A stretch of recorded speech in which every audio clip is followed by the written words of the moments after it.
We've been waiting for this moment for what feels like forever. Rumors have been flying, forums have been debating, and now DJI is finally making its move. The DJI Avata 360 is real, and we've got the first official box leak. At first glance, it's just a box. But even without seeing the back, there are clues that scream authenticity. The text matches DJI's standard design language, English, Chinese, and regional markings. Nothing looks off. Now, the big reveal. The controller shown on the box. It's the FPV gamepad-style controller from the original DJI FPV. Some expected the RC2 with a built-in screen, but the FPV controller makes sense. According to leaks, the Avata 360 is incredibly flexible.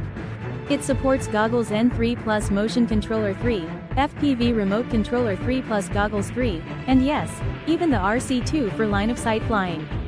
This ecosystem compatibility is a huge win. You don't need to buy new gear if you already own DJI hardware. Now, let's talk specs, and these are insane. The Avata 360 reportedly comes with dual 1-inch sensors, yes, 2 cameras recording at the same time. Photos could hit 38 megapixels, while video reaches 8K at 50 FPS in 360 mode.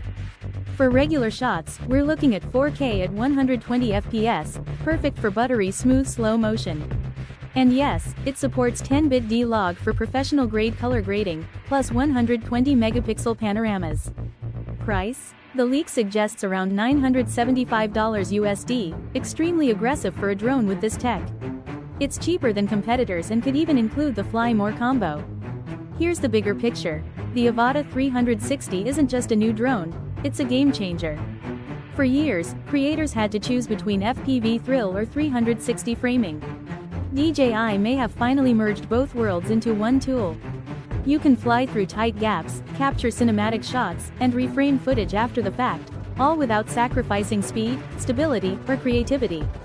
If these leaks are true, the DJI Avata 360 isn't just an upgrade, it's the drone that creates a whole new category. Stay tuned because this could redefine FPV and 360 filmmaking forever.